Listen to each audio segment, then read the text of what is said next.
Welcome to CSIS. I'm Steve Morrison. I direct the Africa program and the CSIS Task Force on HIV/AIDS. We're thrilled today to have as our distinguished guest Robert Mallet. I'll introduce him in a moment. He's a friend known to many here in Washington for people who have worked with him in different walks of life and different phases of his life here in Washington. He's a very esteemed figure, and we're thrilled that he's come here today to address a critical issue around the partnerships that have evolved over time among government, corporations, and foundations, with a special focus on global public health. This is the 22nd speaker to come and speak here on the question of smart power as the follow-on to the Smart Power Commission. The Smart Power Commission was created last year here at CSIS, co-chaired by Mr. Armitage and Professor Nye. It was an aim to bring together a very diverse, prominent group of Americans around a common problem of how to restore America's standing in the world, how to bring about a better integration of hard and soft instruments of power, looking forward into the future. It came to some very powerful, I believe, conclusions, one of which was the enduring importance and rising importance of U.S. engagement in global public health. We have, in the speakers that have come forward since we issued that report in November, as I said, this is the 22nd speaker. We've put a special focus on questions around global public health, nutrition. We most recently had Josette Sheeran here from the World Food Program. Just prior to that, we had Tachi Yamada from the Bill and Melinda Gates Foundation. So it's a thrill to have Robert here today. Robert is the Senior Vice President at Pfizer for Worldwide Alliance Development, Philanthropy and Corporate Responsibility. He is also the president of the Pfizer Foundation. In that role, he has been very central to many of the innovations that we've seen in the last several years at Pfizer. The Global Health Fellows Program, work on trachoma, HIV/AIDS, malaria. We'll hear much more about that from Robert in his speech. In the Clinton administration, he was the Deputy Secretary of Commerce. Prior to that, he was the Deputy Mayor and City Administrator here at the District of Columbia during the period of Sharon Pratt Kelly's period as mayor. He served as legal counsel for Senator Lloyd Benson and has been a visiting professor at the JFK School of Government at Harvard, where Joseph Nye recruited him in. He is a 1979 Phi Beta Kappa graduate of the Morehouse College and a 1982 graduate of Harvard Law School. So please join me in welcoming Robert here today.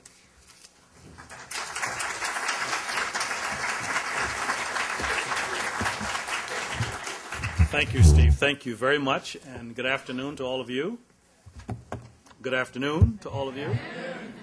I know it's after lunch, and the most difficult thing in the world is to hear somebody talk after lunch. But we will try for a few minutes to keep your attention.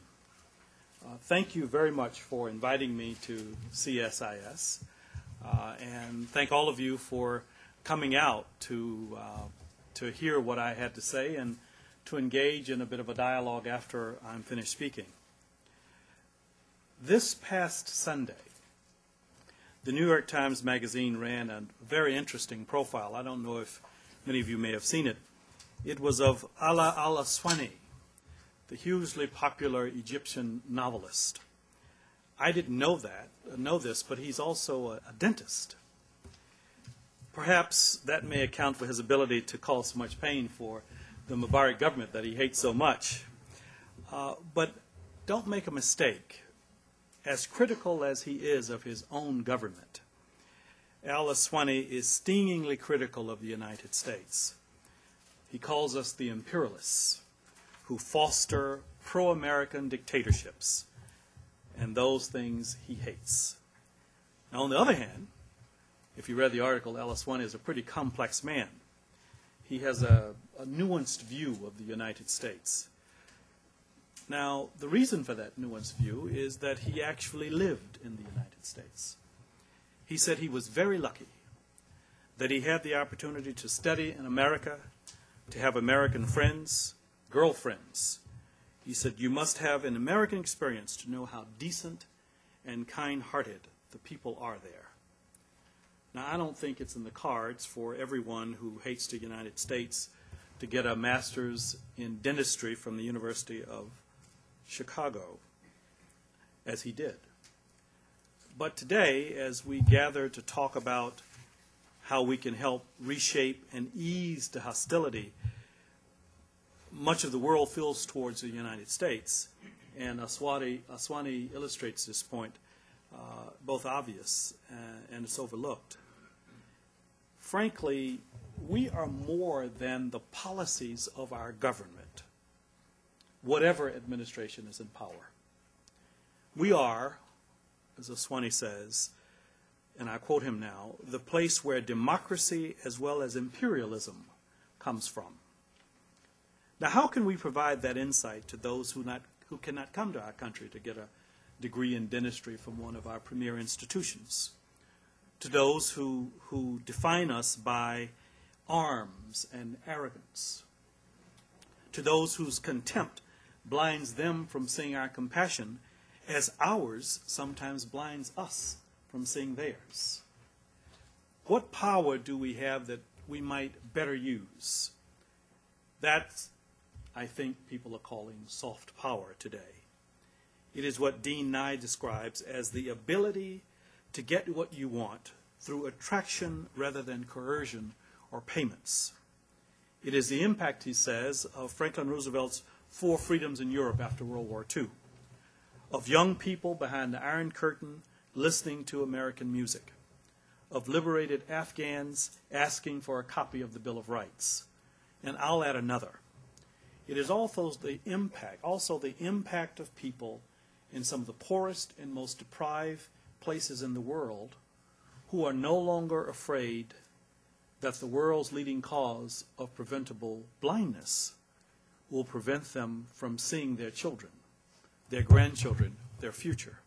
Now, why do I add this?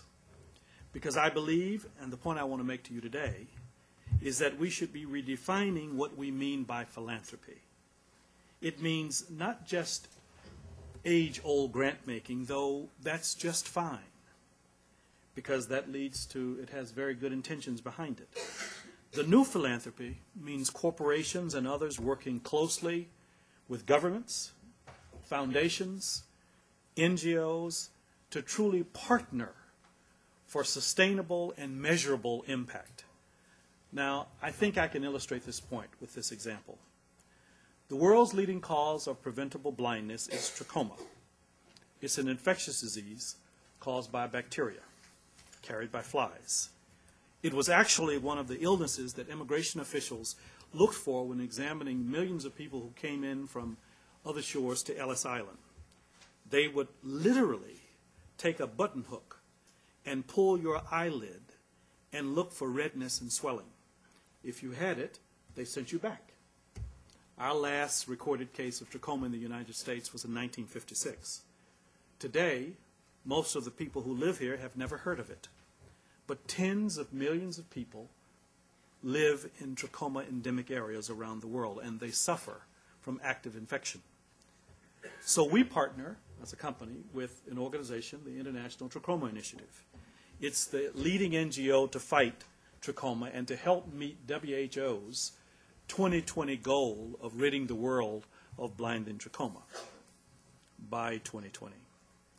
Now, I was just this past week on Monday at a WH conference in Geneva to understand the progress that we're making in eliminating blinding trachoma.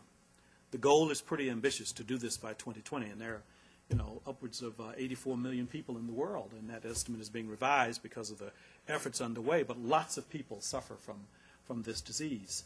But the goal, actually, I'm now convinced after being at that meeting, is really reachable. We're making great progress. In fact, just 2 years ago, blinding trachoma was eliminated as a public health threat in Morocco. It's an ancient disease, so that was cause for great celebration. We're also making progress because we're working together, governments, NGOs, private corporations, foundations. We're making this progress because we now have, in part, an antibiotic that has enabled us to make this effort doable. That's an antibiotic that we discovered and developed, Zithromax. But we're also making this leap forward because we don't just provide the medicine. We support a broader strategy that all of us together have put together, and it's called SAFE. And that's an acronym for surgery, antibiotics, face washing, and environmental change. Washing your face. That's not very high tech at a company that prides itself on its ability to stand on the very frontiers of science as it teases a molecule into a medicine. But treating illness doesn't always involve sophisticated technology. I saw this with something that happened in Ethiopia where 10% of the population is blind due to cataracts and trachoma. Cataracts is the leading cause of blindness in Ethiopia, followed by trachoma. In fact, cataracts is the leading cause of blindness in the world, something that no one in this room will ever necessarily have to suffer from. You won't have to go blind from a cataract. But in some parts of the world, you do. And in some parts of Ethiopia, due perhaps to religious custom, women did not relieve themselves during daylight hours. They did not go to the restroom, we would call it, during daylight hours because of their religious custom. They could only do it at night when it was dark. And for hundreds of years, that is what happened. And so our partners at the Carter Center taught and enabled villagers to build latrines so that they could go to the restroom in private, but also to improve sanitation. But no such private relief facilities had ever existed before in some parts of Ethiopia. In the Amhara district, they set a goal of 10,000 latrines during the first year. But once the women learned how to build them, the freedom that it provided them proved as contagious as any disease you might get. Within 3 years, they built not 10,000 latrines, but 306,000 latrines. Something as simple as a latrine relieved excruciating discomfort. The women said they would never go back to the old ways. And when Jimmy Carter visited them, they even gave him a new nickname, the father of latrines. Now, I would guess that President Carter might not be the first president to be called something like that. But this was definitely the first time that it was meant as a high compliment. And in the context of why we meet today, that's very important. Because helping people shackled by the burden of poverty actually breeds appreciation. Helping to eliminate blinding trachoma changes the way people see us. Helping those who need help the most helps us. Kindness often begets kindness. That's true in the deserts of Africa, the mountains of Nepal, the rice fields of Vietnam, the favelas of Brazil. And that's not just true of our battle against trachoma. It's true of all of our philanthropic efforts, efforts outside of government. Because the point worth making is not only that soft power is smart power, it's our greatest power. It's soft power, in the end, that's only the truest and most sustainable power. And it's only sustainable if we're all doing our part to make it so. Now, many people refer to the Marshall Plan as the model of our country's soft power, and rightfully so. America didn't just help rebuild Europe. We didn't capture the hearts and minds of the people of Europe then. We won them. We defined the ideas and extolled the values that would prevail in the Cold War. But when in 1947, when General Marshall, Secretary Marshall, told the graduating seniors at Harvard University that our policy is directed not against any country or doctrine, but against hunger, poverty, desperation, and chaos, he was actually talking about a government policy. But consider this today. Whether you think U.S. foreign aid, our official development assistance, is benevolent or begrudging, whatever you think about it, it is only part of our total humanitarian and development commitments around the world. And to his everlasting credit, President Bush has sought to increase that assistance. And that's been very good for our engagement around the world. Even so, by some accounts, non-governmental contributions to the developing world outpace official aid by more than 4 to 1. Today, more than 80% of U.S. resources going to the developing world come from private coffers, and less than 20% come from government. Now, a generation ago, the opposite was true.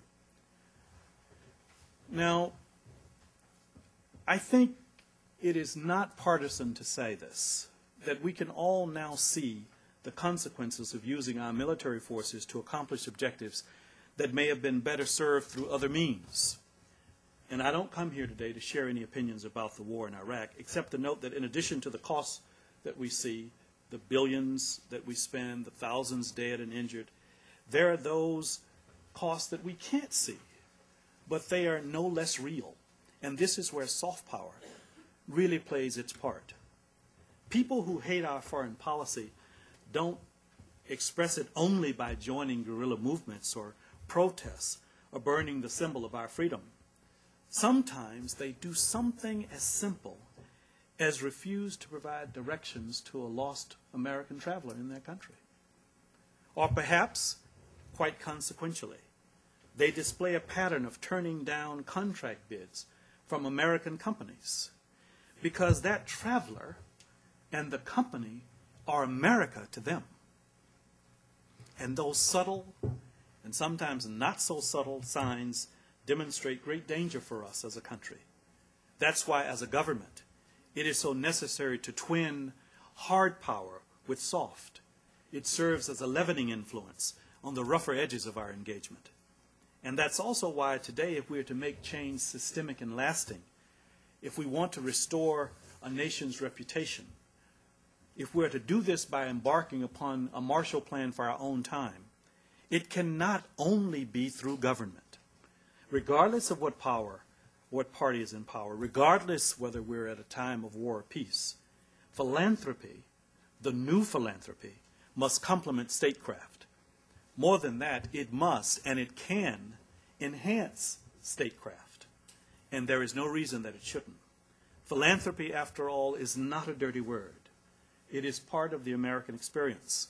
In fact, Alex de Tocqueville recognized that in writing in Democracy in America in 1835. He said that the philanthropic spirit was one of our country's greatest strengths. Oh, if he could see us today. Carnegie, Mellon, Rockefeller, and Ford, they all understood this. And their foundations still prove it to this day. Now, they may have been robber barons in their own time, but they did understand the value of their money and how to take their fortune and transform that for the good of our country. And now, those old philanthropists are joined by new names like Gates and Buffett and some others, titans in business who will also be remembered for their great big hearts. And that big heart remains a characteristic of America. In 2006, Americans gave about $295 billion to charity. No other country on the face of the earth comes close. That big heart belongs not just to idealistic individuals or to formidable foundations. It also belongs to private, for-profit, multinational corporations, private businesses, big and small. I like to think that it includes Pfizer and what we refer to as our full asset model of philanthropy. That's a model that is long-term. It focuses not on the quantity of our giving, though we are a very big giver, over $1.7 billion in 2006, and the largest American company giver for the last several years. It's a model that looks for solutions that are scalable and sustainable, a model that uses the full resources of our company to support what is our giving philosophy, that is, to participate in efforts and enterprises that have as their aim to either teach, to treat, to build, or to serve, or to do all four. And we're not by ourselves. I told you what we're doing in the fight against trachoma. I could tell you about the things that we're involved in with many other enterprises, and I'm certain during the Q&A session we'll have a chance to talk about that. But one of our sister companies, Merck, has a similar story as ours. They've been donating free of charge for 20 years going now the medication to treat river blindness. Both of our companies, most all of our sector, are partners in one way or the other, but the two of us are partners in the Global Network for Neglected Tropical Diseases, as are GSK and Johnson & Johnson and others. That network looks at chronic, disabling, stigmatizing diseases that infect more than 1 billion people around the world. But it's not just Pfizer and Merck or people in our sector. It's not just the health industry. Others are working to improve the environment. If you look at Procter & Gamble and GE, offering education, seeking to feed the hungry. Of course, there is no question that we can do more as businesses. And there is no question that we can partner better with governments, foundations, and NGOs to do more and to do better. And that is what Bill Gates talked about when he told those at Davos this past year, that what we need is a creative capitalism, increasing its reach and scope so that more people can, in his words, make a profit or at least make a living serving those whose suffering is so great. The point is that whether you call it creative capitalism or something else, whether you accept our full asset model or another, we must fundamentally remodel our business and our partnerships so that we better serve people at the base of the pyramid. Because if we meet the challenge of finding a way to serve the tired and the poor, those huddled masses, and do business, or we serve them and get votes, we do good and we do well, then we will have something that truly is sustainable. Then we can and we will have reduced the inequality that exists in the world, and we will then have really changed the world. The new philanthropy can mean a new beginning for millions of people, billions of people in the world. Now that's a tall order. Yet, I know from what we do alone, we are a large company, but we're just one company. But I know that what we do can make a meaningful difference. Now, what values drive a corporation today to invest precious shareholder dollars to demonstrate soft power? Well, first, in an age of value, a company's logo ought to stand for more than just what it sells. Certainly, Pfizer wants consumers to know who we are and what we sell. But we are more than our individual products. We want them also to have a sense about what we stand for as a company, what our values are in communities. And consumers are very rational actors. They reward the good guys, and they will often punish the bad guys. Now, the evidence that this pays off may not be quite as ironclad in the sense of having a determinate monetary value. But we would have to suspend all of our common sense and mother wit to conclude that it is valueless. And we believe something else at Pfizer. These philanthropic efforts are not just about who we help, but they're about who we hire, the quality of the people we recruit and retain. The Wall Street Journal this week pointed this out. They did a survey of 13 to 25-year-olds, the group that are now referred to as Generation Y, or the millennials, found that 80% of them want to work for a company that cares about how it contributes to society. They're saying, I don't want to park my values at the door. And they're asking us questions, what do we stand for? It is one of the reasons we're very proud and committed to our Global Health Fellows program. Over the past 5 years, we've sent about 155 employees to help non-governmental organizations in developing countries. We've also sent them to states that had weak and poor infrastructures who ask us to send them some professional help to strengthen and professionalize their own bureaucracy. One of those people wrote in her journal of her experience in Rwanda. She said, on the bad days, when the frustrations seem too many, the challenges too hard, you remember the malnourished child who just wanted to hold your hand, or the woman who had to wait for 36 hours to have desperately needed surgery, and they make it all worth it. Or you go to the clinic that we funded in Kampala, Uganda, the Infectious Diseases Institute, in partnership with the Corporat Global Health Foundation. And you walk in Monday, and you see a quiet crowd, people looking down, no one talking to one another. And you wonder what's going on. You walk in the next day, Tuesday, and everyone is laughing and talking, and everyone's playing dominoes or checkers, and we wonder what's happening until someone told us, well, on Tuesdays is the day that we pass out ARVs. On Monday, that's the waiting list. It does make a difference. Volunteerism invigorates us. It reinforces our sense of mission. It sparks creativity. These kinds of programs that we're engaged in demonstrate corporate alignment with an individual sense of values. They present an opportunity for us to engage them in development opportunities that they really desire. It not only broadens their perspective, it also improves our decision making. We can do well by doing good.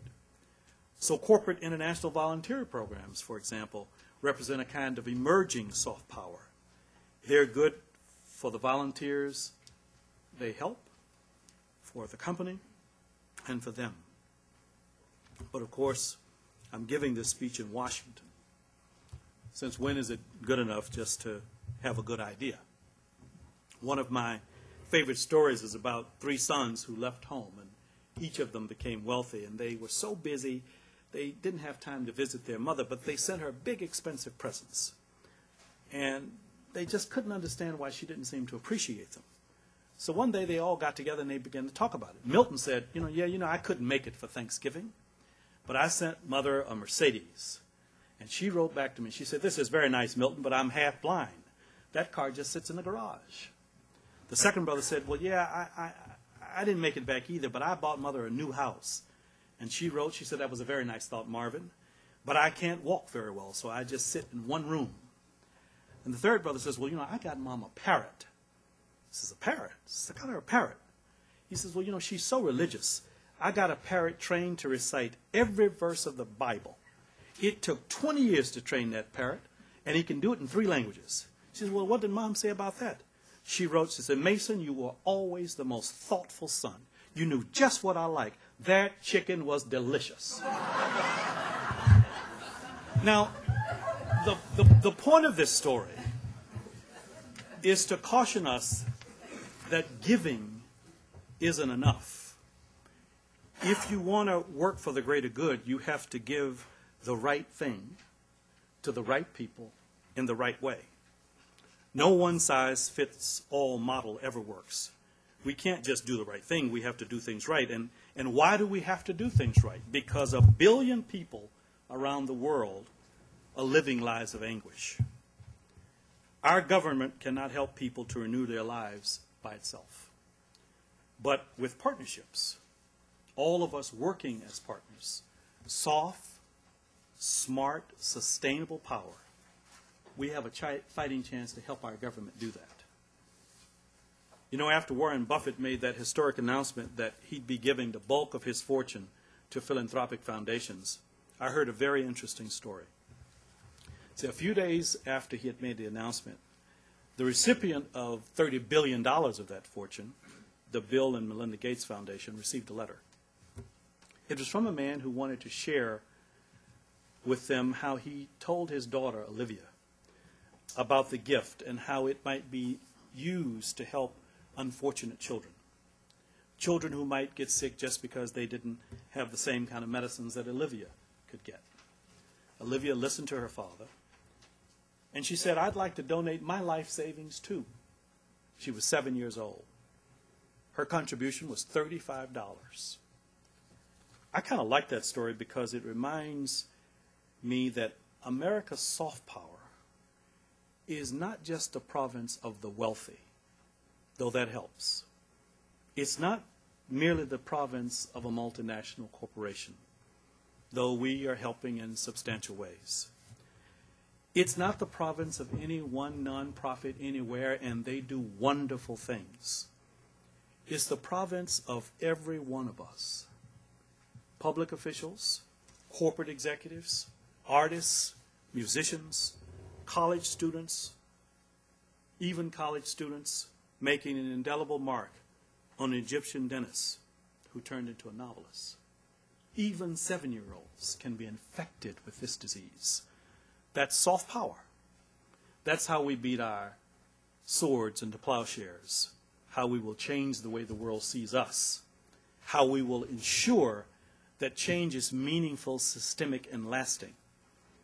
And that is how individuals and government, corporate America, and private foundations can work together for the greater good. Thank you very much.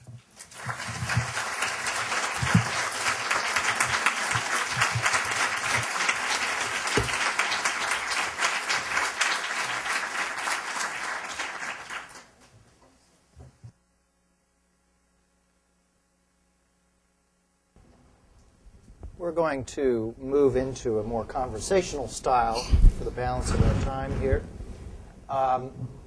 Robert, one thing I'd like to raise sort of at the outset is what kind of change has happened internally within Pfizer, and has it, as a result of this expanding philanthropy, and has it changed the business approach that Pfizer takes in the development of new products? And what I mean by that is taking on these responsibilities at the leadership level, getting your global health fellows out, it begins to change the internal culture and the dynamic within the corporation.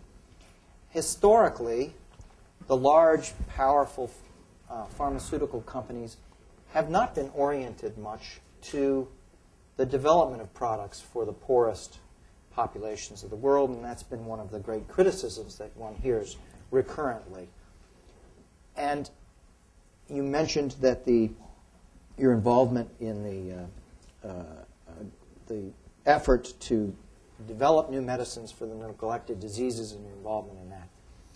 Has this internal change, maybe you can comment a bit more about how that internal change has evolved within Pfizer, has that changed your business model and your business approach to where you're giving greater priority to the development of future products that will be affordable and directly speak to the special disease burdens that the poorest face? Well, there are a lot of things you asked me in that question. It was a very long question. Let me see the best way to respond to that is candid and shares with you exactly where we are. I think the biggest change is not in our research paradigm, and I'll talk about that in a second. The biggest change is a sense of hopefulness and enthusiasm that actually we can be impactful in an area that we always had doubts about our ability to be impactful in. And that has motivated employees in research and development and in other parts of the company to come out to talk about some of the things that we can do. I am not a subscriber to the suggestion that companies have never done research around neglected diseases. It actually is patently untrue. I talked about trachoma being served by an antibiotic. That's one of the oldest diseases in the world. Certainly there's not enough of that, but many, many products that the research-based industry have are treating many neglected diseases. 80% of the neglected disease burden in the world today, of course, is AIDS, malaria, and TB. And there are many products, not nearly enough for those scourges, and 20% of them are some of the other more difficult to pronounce diseases. So there is a lot of research being done. It is often, I think, it has not been as supported in organizations like mine. That is certainly changing. And with this sense about, well, we've got to engage with the neglected 4 billion, that's brought people who were doing work in neglected disease, African sleeping sickness, to the forefront to say, you know, we have this program here we've been working on for the last several years. Can we get more funding for it?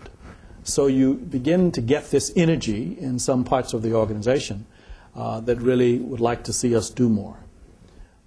So I think it has had the conversation about the role of government, and as the government has increased its support in this area around the world, developed country governments, it's certainly gotten the attention of people inside the company. So one, I think, has had a salutary effect that the conversation is happening. Mm-hmm. Two, it's caused our employees to be much more aggressive about ensuring that the company is responsive. And three, it's caused us to reassess how you do business in the world to serve the neglected 4 billion, which is not obvious on its face. You're a healthcare company, you want to serve people, bring them better health care. What are the appropriate products and services to take to them? What are the diagnostic needs of an area like that? What's the healthcare infrastructure look like to properly prescribe? What are the training needs that are necessary so that the business model must renovate itself to figure out how to serve that patient? We take for granted the way a medical transaction happens here. We get on the phone, we can make an appointment, we call the doctor, we go to the doctor says you need this, you need that. If you need a medicine, they give you a prescription, you go to the drugs. We take it for granted. That doesn't exist in most places in the world. People may go to a kiosk to get their medicine where they may buy their cigarettes, or they may buy their Coke, or they may buy their chewing gum or tobacco. It's a very different infrastructure. And the company must prepare itself to operate in that environment. That is a very significant challenge. We cannot do that alone. We must have partners to do that. People who serve those environments and have experience in those environments. I mentioned in my speech the experience of going to the Infectious Diseases Institute in Kampala, Uganda, on one day and seeing unhappy people, and the next day people who were quite enthusiastic. There we tried to build real capacity building infrastructure. And our idea was to partner with the government of Uganda, the United States, other governments, the private sector, to build a state-of-the-art diagnostic and training center in the heart of Africa. And what we would do, we'd do this training. We wanted people to come from all over the continent. And we would have in-service days. We would close down the clinic or one day a week so that the staff could be well-trained. Excellent lab designed by Johns Hopkins University. We funded it. Just got a big award for being one of the best labs in the world. That rarely ever happens outside of North America. Fantastic. But what did we land ourselves in? We had this very Western orientation, the absolute right intentions. But we landed in the middle of Kampala City. Big urban center in Uganda, big AIDS problem. The patient population was going to overwhelm our effort to teach because people needed to be treated. Forget about all this training. They've never seen a facility like this before, ever. And so you have to recalibrate yourself and think about that. So the company actually has learned a lot of lessons. One of the funniest things that we learned is in the course of building this clinic. We were building it to world-class standards. And we got into a squabble with the Ugandans about whether or not the building would have a fire extinguisher system. They did not have major fires in Uganda. Nobody had ever remembered having a big fire. And the fire extinguisher system was $1.5 million. And they said, no, we're not going to waste any money on that. We got other things we can do. So we know how to put out a fire if it happens. We'll do that. Well, we said, no, we're not building this clinic without a fire extinguisher system. But we don't need that, they told us. That's a Western thing. That's what you do in the United States. We said, yeah, well, we're not building a clinic here that we couldn't put up in New York City. Because the slightest thing happens, and there's no fire extinguisher system, no one will remember that we built the clinic. They'll just remember that we built a defective clinic. So those learnings we have that are very useful in figuring out how we remodel our business. And it's been a great ride to learn it. Thank you. What I suggest we do is take take an initial 3 comments, questions. Please be very brief. Please just stand up. We'll bring a microphone to you, and then we'll bundle those together and come back to Robert. Who cares to add? Yes, ma'am.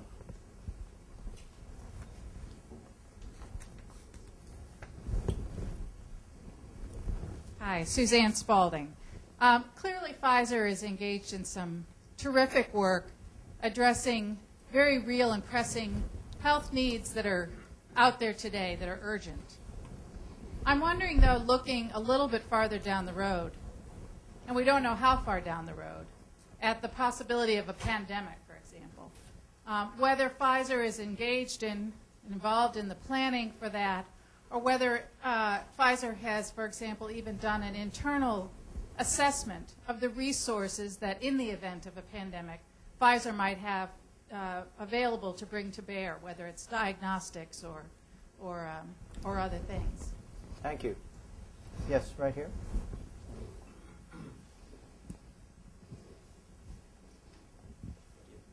James Varai. I'm the director for the State Department's Office of Corporate Social Responsibility. I very much appreciate your comments on how the private sector can complement government efforts on the diplomacy side. But I also have a question. You've already touched a little bit on this, but if you could talk a little bit more about how CSR efforts, philanthropic efforts, are often done to fill gaps, service gaps left by governments. In your efforts, how do you balance your desire to do good things with the need for governments to eventually be accountable for many of the services that you provide through your philanthropic efforts? Great, thank you. Right here in front? Yes. Can we...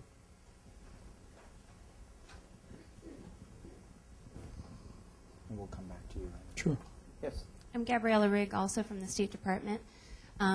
And I'm wondering, in terms of Pfizer's decision-making with your new partnership model, what kind of criteria you use to determine those new partners to be able to make the most impact? Thank you. Thank you very much. With respect to the readiness for a pandemic, yes, that's actually quite exciting for a major company like ours, particularly one that has a deep infectious diseases bench, as we have historically at Pfizer. Many people don't know that it was Pfizer who actually commercialized penicillin during World War II. Before, it was just in a petri dish, but we figured out how to mass produce it. So that's a strong suit for the company. Many of you may remember the bird flu scare that we all had several years ago. Quite immediately after we learned of this, we have the largest compound library in the world, government or private, and we went to see if we had anything in our compound library that we shared with the NIH, and we shared many things with the NIH. The result is, of course, is that they mapped that disease pretty fast, and we figured out that we would have something, we the industry and the government, that we would be able to respond to. So that actually fostered very good partnerships with the NIH and other major institutions around pandemic disease. So the answer is yes. We have our own internal organization to figure out how we would respond, not just a crisis management for the company, but that people would be looking to the company to see what we can do. So yes, we have inside an effort like that underway. We hope we never, of course, have to register or trigger it, but that is underway. One of the advantages of having such a large compound library and to be in several places around the world is that you can readily access that information. And we're quite excited about how quickly the Asian, that the bird flu was dealt with, because very quickly, I think from lots of different companies, we had enough information to know that we could create something that would be useful. In a pandemic situation, of course, what matters is whether or not your infrastructure could accommodate responding to so many people. I said once to someone, you know, if 10 or 20% of the people in the United States had a cold at one time, if all of us just got a cold at one time, that would break down our public health care system. We couldn't manage it. So think about a pandemic in an environment where the infrastructure is more slender than this. That's where we need to begin to put resources to think about how would we respond. I think the medical technology, the science, has improved markedly, and I think we could probably suffer through some things. But our infrastructures around the world, particularly in poorer countries, is in shambles, and they could not. So they would bear a disproportionate burden of anything like that. Now, with respect to the question about CSR efforts being a proxy to take care of some of the service gaps caused by the lack of government effort, I would like to kind of refocus that question, if you don't mind. CSR is not just philanthropy. CSR is the way companies embed business practices throughout their businesses. If we want to reduce our environmental footprint as a company, and we are closing manufacturing plants around the world, and less emissions and the like, or that we contract out with a manufacturer, we got to be sure that when we do such a thing, that we contract out, that manufacturer isn't polluting the environment. That we have a corresponding responsibility if we're truly reducing our environmental footprint. So in everything we do as a business, the kinds of diseases we choose to research, we have this huge compound library. Well, there's a Tropical Disease Research Institute at the WHO. Why not give them access to that tropical disease, to our compound library, to be able to get leads for drugs for tropical diseases? Those are things that we have to do. That's not necessarily a service gap on the part of governments. That's something that we ought to do because we can do, because it doesn't cost us a lot to do it, and the benefit is enormous. Yes, the work of some NGOs, the work of some corporations, certainly and oftentimes, unfortunately, fill breathtaking gaps on the part of governments. Governments all over the world, including this one, fail their citizens. They do. We have many examples of that. We have a big recent example of that we all know about. In healthcare, that failure is colossal around the world. In education, it's huge.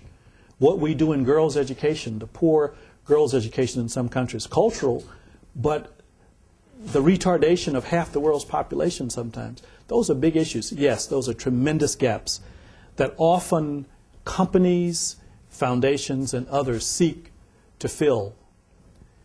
Unfortunately, that is not a systemic solution to those problems. Societies work when governments work.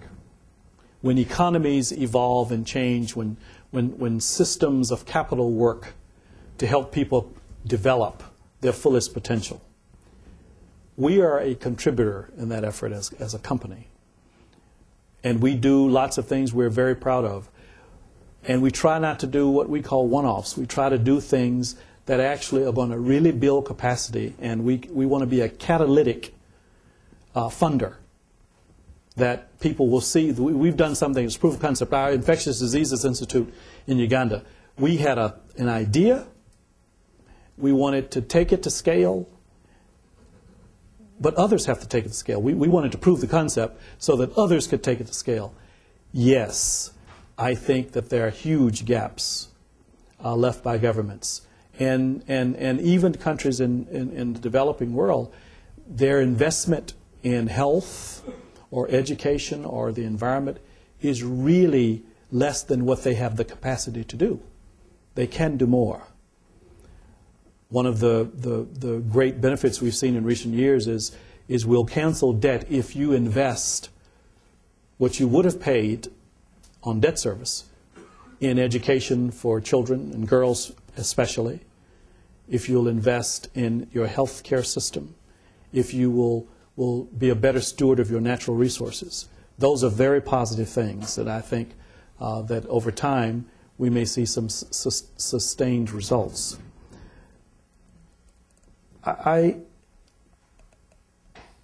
is hard for a private sector person to see, as I do, so much failure in health and education around the world, it's hard to see that. But it's also hard to be critical of governments or societies where you see just unbelievable poverty. That's poverty is a huge problem.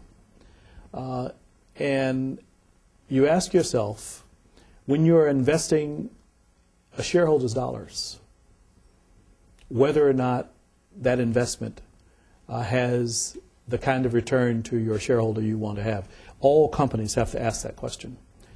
Our shareholders have said to us that actually we think that's a part of having a license to operate. That's a part of sustainability of your business.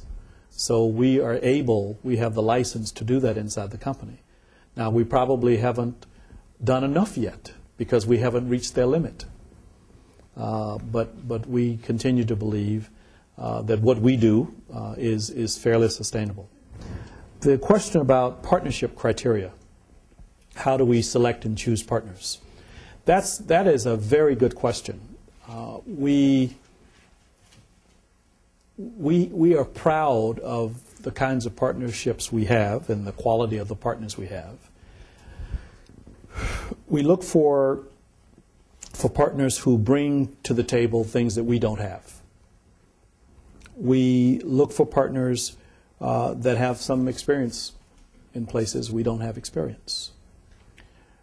We want partners who are not afraid or unwilling to work cooperatively with a private company, a multinational company, that occasionally gets things wrong and is going to be in the newspaper for something that the public's going to read about. So we don't want them to run every time they see that we've had a problem or someone in our sector has had a problem. I think what we've learned from partnerships is really cultural. Because every partnership, every partner brings something to the table. Now, often we have the most money to put on the table. That's why people often want to partner with us. We have medicines. But that's not the only thing that makes things work. I gave you the example of the latrines. Now, latrines. Having respect for what each partner brings to the table is very vital. But also understanding the cultural nuance is very vital. I live in the United States. I hate early morning conference calls, as I see Carol Spahn here and Betsy Cavendish here. I work with them in their organizations. 8 o'clock conference calls, don't call me. Yet, I have a partner in Nigeria or Burkina Faso or Tanzania. I got to make an 8 o'clock conference call.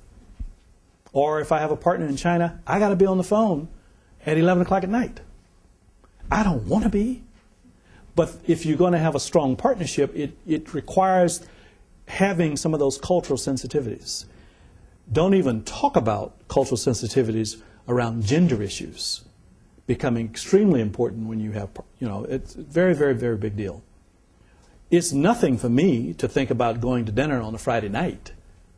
Well, in a lot of societies in the world, not the right day to go out for dinner.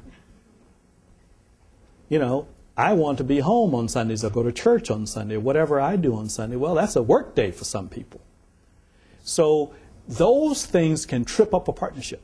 Now, it may sound silly, but I found those things to be the little things you never thought about, to be the things that kind of retard your progress.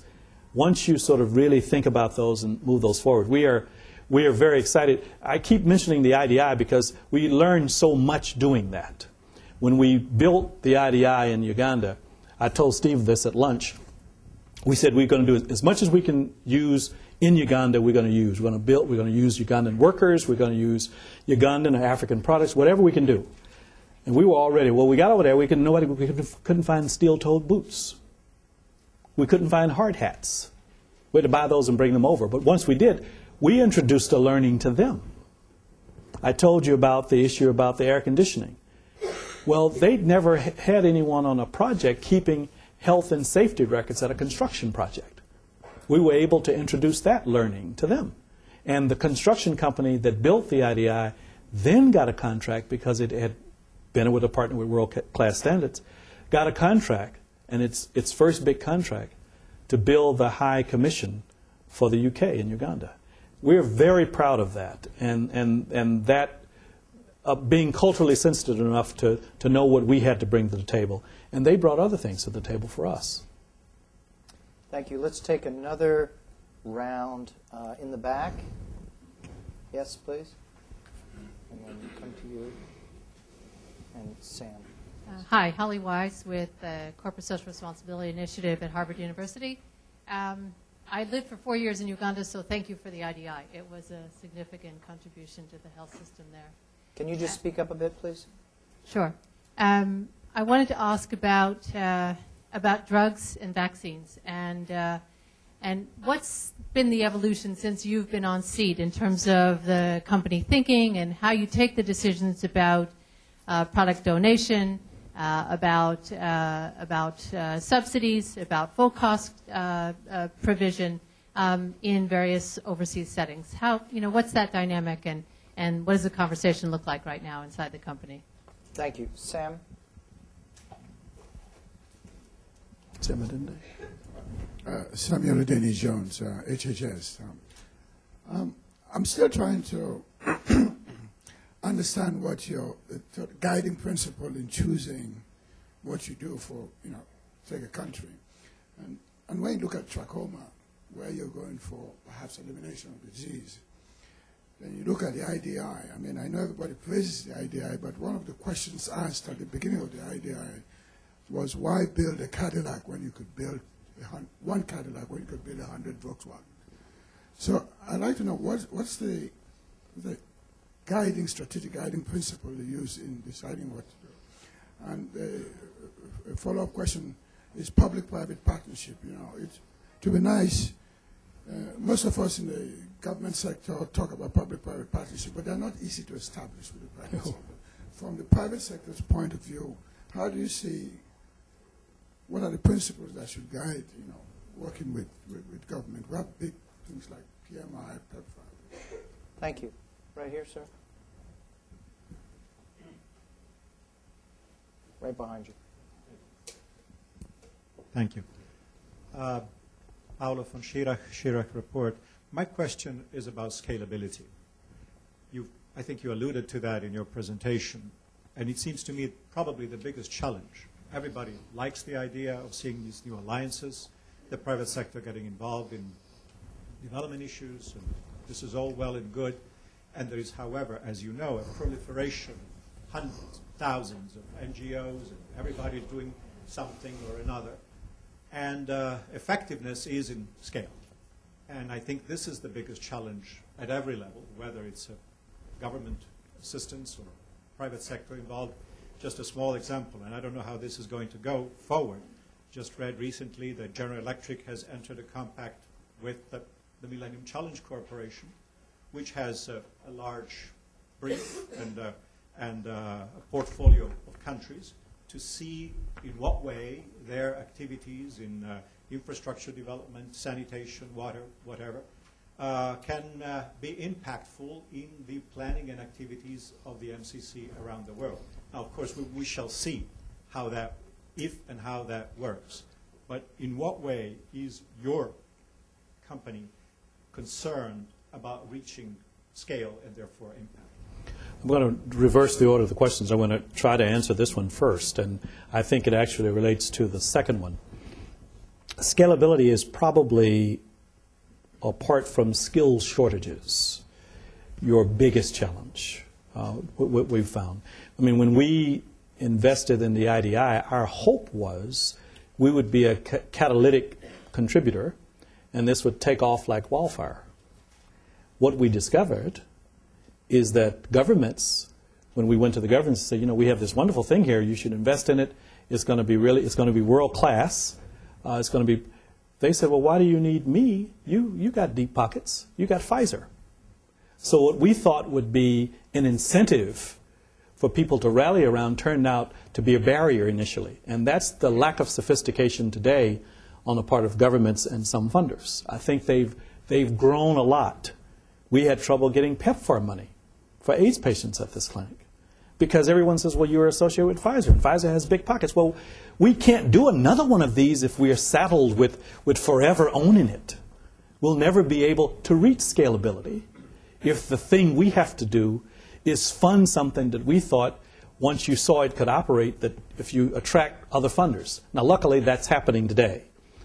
Thanks to a lot of efforts. Carol Spahn, who's here, Warner Green, who's at the Gladstone Institute. That's actually happening. Great, fabulous director. But that's a big challenge, because if we were not able to make this conversion where people begin to say, well, you know, Pfizer's $60 or $70 million investment was a great start, but they need $1 billion investment. Well, we can't do that. But what we can do is go out maybe in another region of Africa and say, well, we're going to do this, and maybe we don't build the Cadillac in this region, maybe we build the Volkswagen. But so that's a big problem. Trachoma turned out was scalable. We started this little NGO. We're now in 16 countries. We're progressively moving. We now see that we are able to treat this little NGO, as wonderful as it is, really can't do it by itself. So we're now looking at the NGO itself, and we're supporting it, is looking at how it combines with another organization to reach the scale we need to reach the 2020 goal of eliminating blinding trachoma. But we have all the data in the world. We know our strategy works. We've seen it work in 16 countries today. We're in 250,000 districts. So we have the technology. So now it's being taken, the next step is to take it broadly to scale. We believe we can. As to why, with respect to the IDI, we chose to build a Cadillac as a set of, one Cadillac instead of, well, one very good car, instead of one small car. 10 small cars. We've gotten that question a lot.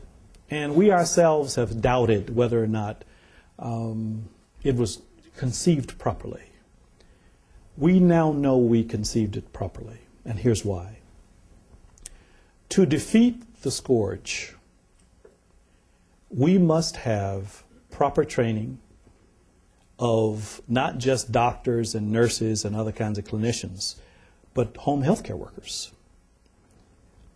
But to bring the newest kinds of treatments to Africa so that it is not always lagging, to spur in the medical school the kind of training to specialize in treating this disease, you needed a cadre of professionals for experts around the world who could really put this together.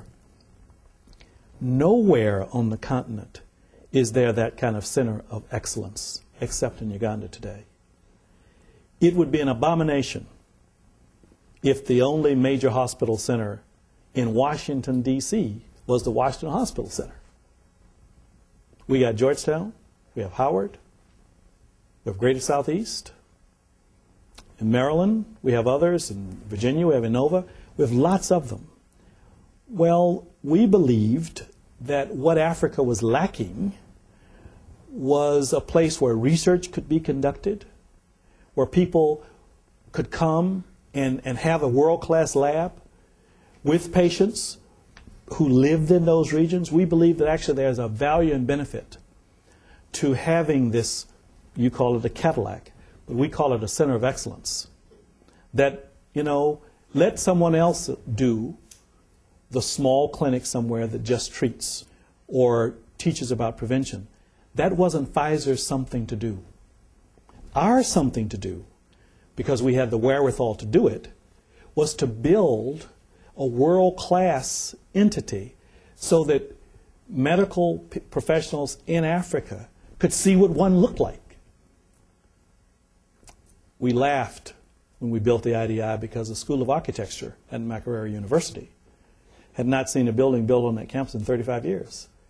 They'd never seen how you put an HVAC system in a building. Well, that's a value. That's real value to the people of Uganda and other parts of the continent.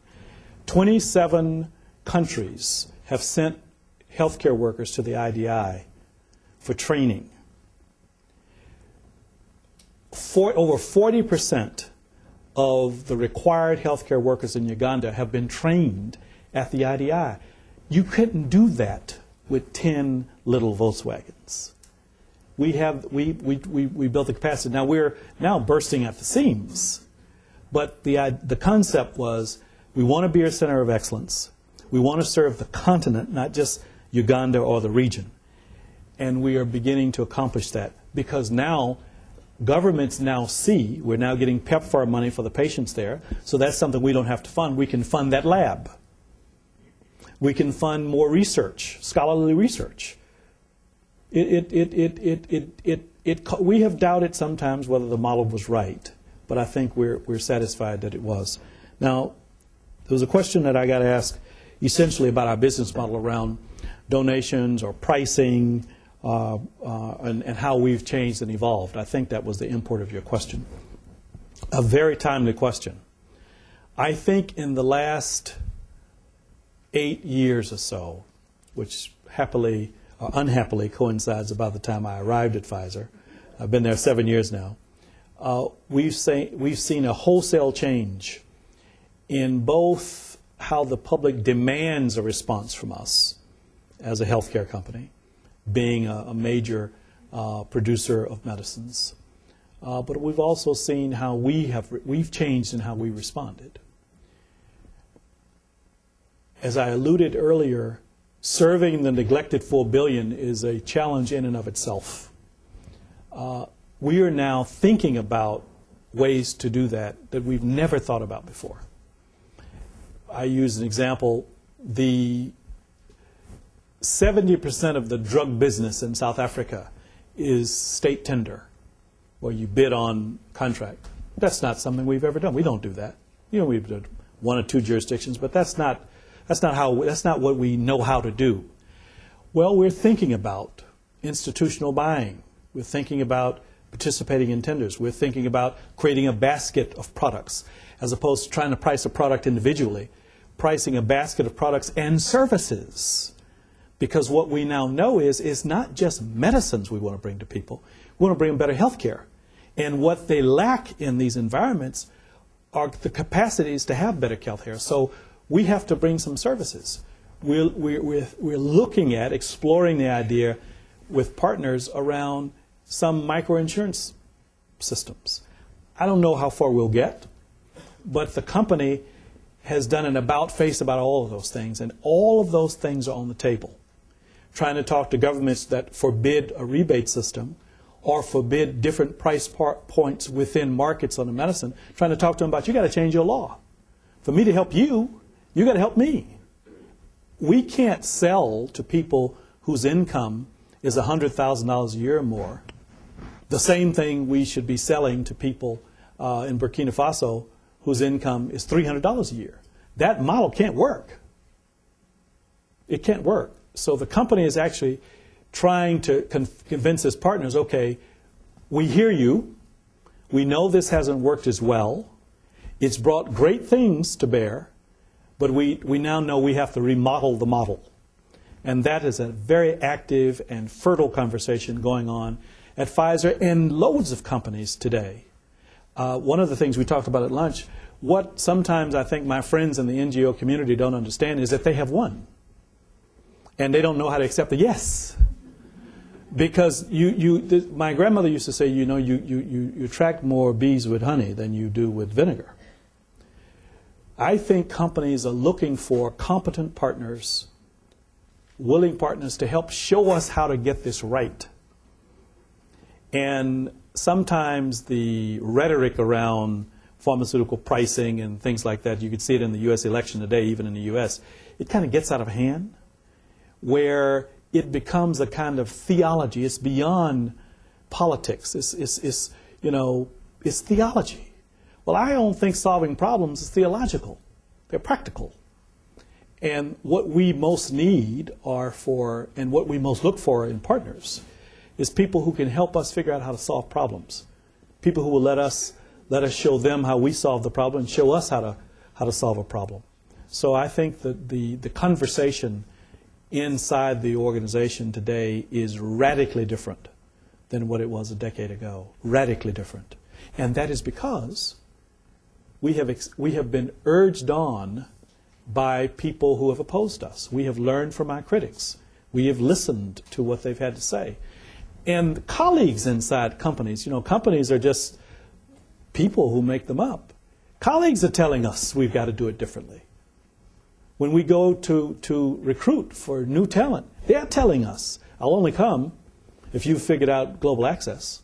I'll only come if I can participate in that Global Health Fellows company. And there's a war today. When they say there's a war on talent, there's a war on talent. So I think we are listening better and learning better. And I think you will see across the sector very acceptable responses to the problem that you've identified. Thank you. We have time for, let's say, two more final questions right here and right here. I apologize to those that we won't be able to come to today. Yes, please. Thank you, by the way, for your remarks. They were really... Is this on? Yes.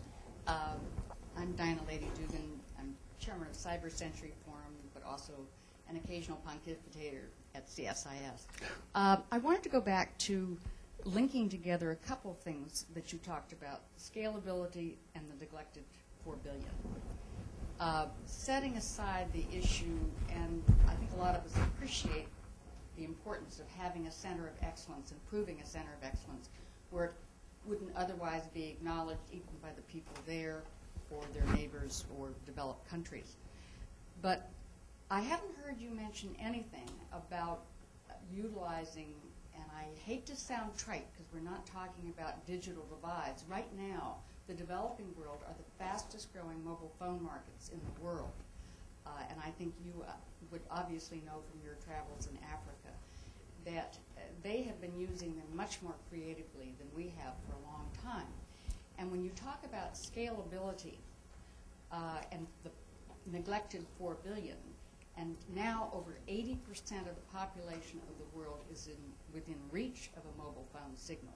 And we don't have to talk about the developed country arrogance of real time and everyone having their own handset. We're talking about shared use, secondary information, and so on. So one, I wanted to know what you were doing, and if anything, in the healthcare area, you should be perhaps providing some vanguard leadership in a virtual center of excellence. Thank you. Ma'am, right here.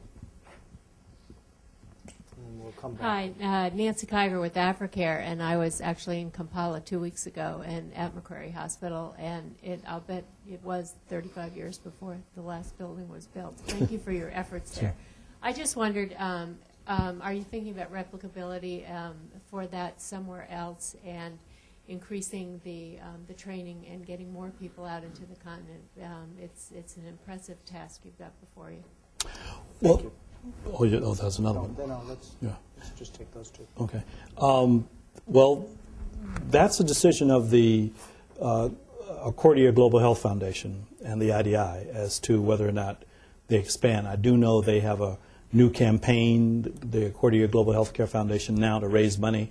One of the options is as to whether or not you have a satellite or we try to do something different in another region. So that's not a Pfizer decision. I mean, we're now just a funder.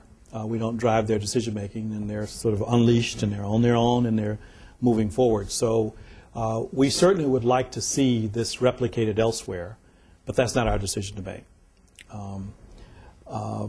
With respect to the issue about a virtual center of excellence and telemedicine and how to use that, we are quite intrigued by that. There are a lot of skeptics internally about how it would work. We had recently a major, we called it a design shop, where we were trying to look at the issue of global access for the next $4 billion. And we invited a number of stakeholders, NGOs and others who do work in this area. We invited Nokia, FedEx, Coca-Cola, companies that have figured out how to develop a market among poor people, and particularly Nokia, where, you're right, phones are everywhere. And we're trying to understand that. Now, coming out of that were many different suggestions about things we could do to remodel the business model, according to the person in the back who asked me that question. What did not survive was a suggested product around telemedicine.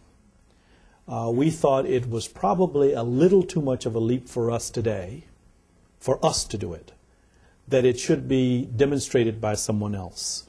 If we can contribute to that, we'd figure out a way to do it. But I mean, it's a timely question. I didn't mention it, not because we haven't thought about it. We've actually had a robust debate about it at this 4-day meeting with some of our partners who counseled us. Not yet.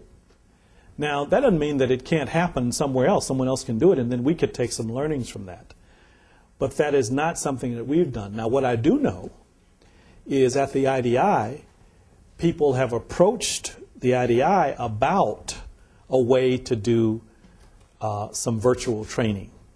And I know that is actively under discussion at the IDI, mainly with our alumni network in Uganda and other places where they've gotten the training and we wanted them to go out and train others. Well, one of the best ways to do that, and there's a whole system set up, is around a virtual center of excellence. But as a company, we've not sort of decided to move in that direction. We're at the end of our time here. Robert, your passion, your candor is very evident, and we're really grateful that you've come and spent so much time with us here today. So on behalf of everyone. Thank you. Thank you very much.